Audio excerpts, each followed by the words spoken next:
here we are at the end of the Atlas Marathon Race 2024, and I thought I'd give a quick kit check and rundown of the setup that Megan and I were using for the race, what went well, what didn't go well, all that sort of thing. So we've got Megan behind the camera, give away Megan, and I'll go through my bike and then she can go through her stuff afterwards. So both of us are running the Mason ISO steel frame sort of adventure bike thing.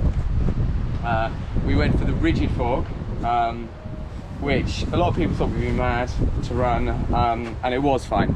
Like, maybe a suspension fork would be a little bit faster, but like it was completely fine on a rigid fork, to be honest. Like, yeah, I got some hand pain, but that's expected.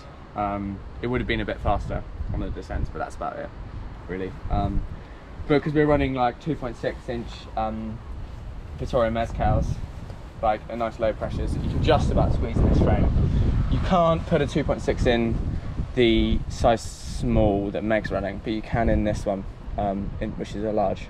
So it was fine. So yeah, Megs, they are on the wheels which are a custom build for me from Hunt. So they're the a 35 gravel X wide built onto the trail wide hub.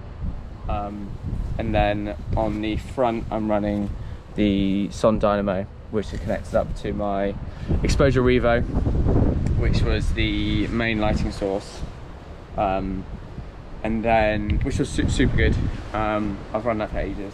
I was using a Exposure Boost rear light, which is before I'd used the Trace ones. These are good, they're pretty much the same LED I think, but they've got twice the battery life. So I didn't charge that the whole race. And then other light stuff whilst we're at it, I had a Exposure Diablo for night to run on my helmet, and a spare Trace as well, just in case in there as well. Into the bags and all of that stuff. So all the bags are Restrap race range, so nothing custom here. So I've got the race saddle bag, the 7 litre version, which is where I keep some warm layers and that sort of thing. It's quite handy, this one, because when you go into like a checkpoint or somewhere to sleep, you can just take the bag out and then you don't need to worry about unclipping everything. So let's see what I've thrown in here. So I've got like my hygiene and like toothbrush and chamois cream, that sort of thing in there. Some spare chocolate, warm gloves, nice like Politech fleece lines ones from DHB. I've got some DHB, these are like autumn winter legging type things that I've cut the chamois out of. Really good. To be honest, I think if I had to do this again, I would just take leg warmers because it wasn't that cold, but you never know going into something. And I think it was quite warm. I had my spare socks. This is my warm layer, which is like a Politech Alpha Direct Muppet fur hoodie thing, which I quite like. My other glove, and then into a few like other necessary things like the first aid kit, which is mandatory for the race. 2 TPU in tubes, Sol emergency bivvy, and then some sealant that seems to have leaked actually. But that's what's in there. What else? And the cap of a bottle.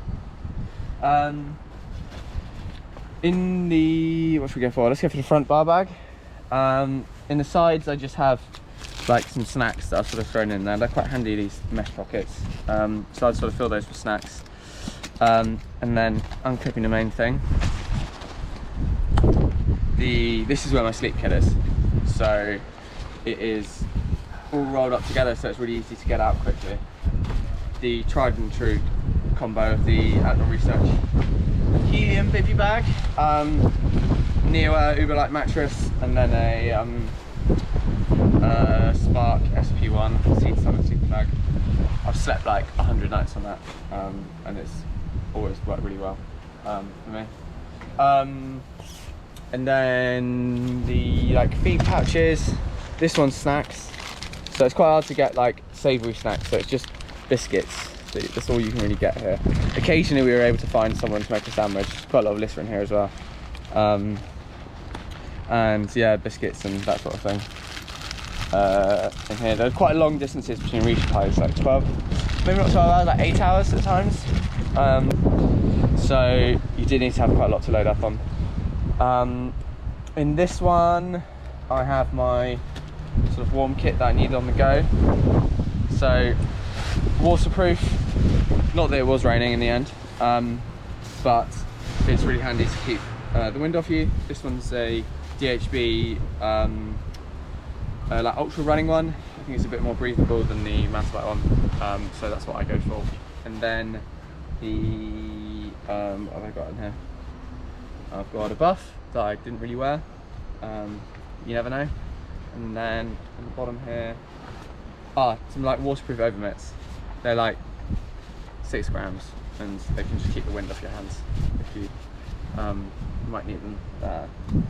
Okay, the frame bag, I just went for a small one because I wanted to leave lots of space for water bottles, which are all these elite ones with the caps, but the caps kept on breaking, so I might use some different ones next time.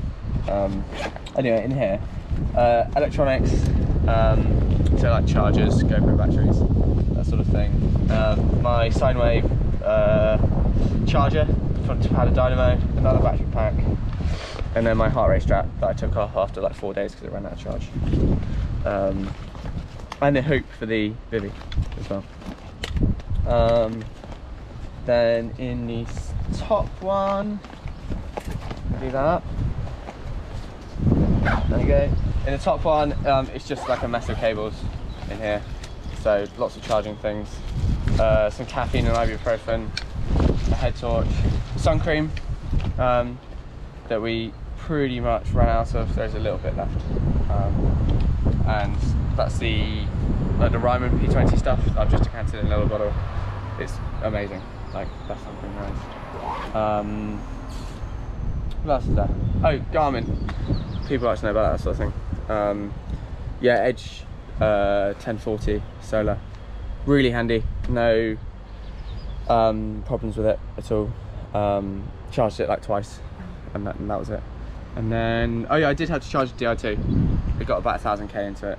I shift quite a lot, and the GRX DR2 rear mech used a little bit more juice than the Ultegra ones or whatever the road ones, just because they have a slightly more powerful battery.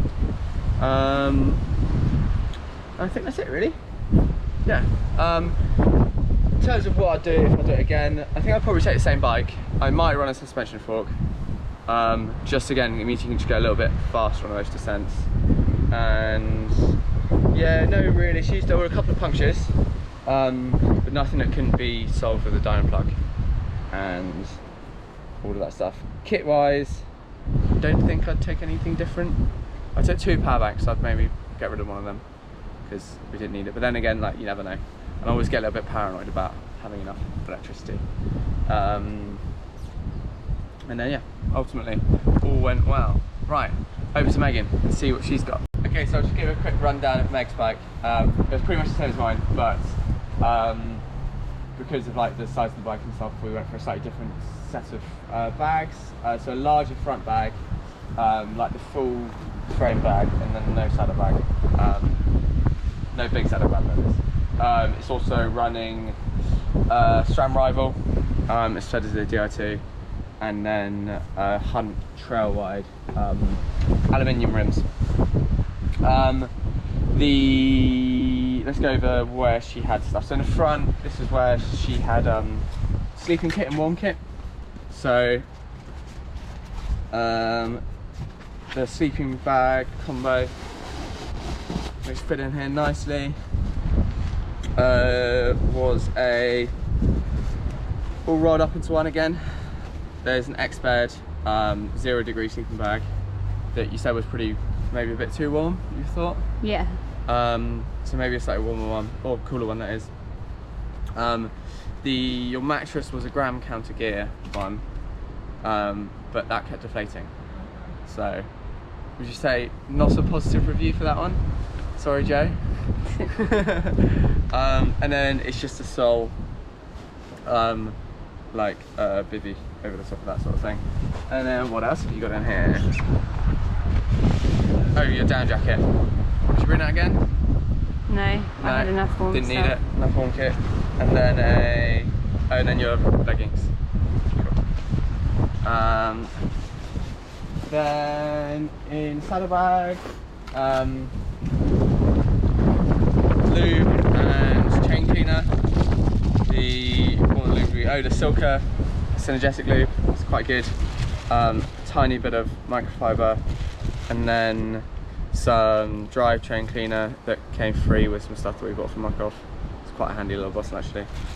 And then toolkit. I won't go into everything that's in here now, but all of the little bits and pieces that you might need. Okay, frame bag. Let's see what you have in here. Waterproof in the top tube pouch, not the top tube, in the top part of this, and then the big charger. We went for the big light charger because if you're only going to be stopped for 4 hours, you need to get as much juice into it as quickly as you can. And then bottom here, this is a DHB insulator gilet. Worth bringing? No? Not with my other gilet. Not with your down jacket as well? Okay. Do you think just like a normal thin gilet or no gilet at all? Probably a thin one. Okay. And a merino lacelet that you did wear around that, didn't you, at night? Cool. In here, snacks, wasn't it? Same setup to me. So you had snacks. I had a water bottle in one. Yeah, you had a water bottle in one, and then snacks in the other. You're also running bottle cages and forks. But one of them broke. yeah, one of the bottle cages, you can see here, broke in transit. So it wasn't that successful. And then we had another one that also broke. We both ran aero bars, didn't we? Wow, these are loose. Yeah, no. How do they get so loose? I just couldn't bother to tighten them up. Okay, fine. And the exposure 6-pack for lights. And that was pretty much the same. Anything you do differently? Don't know. Okay. Not bringing as many clothes.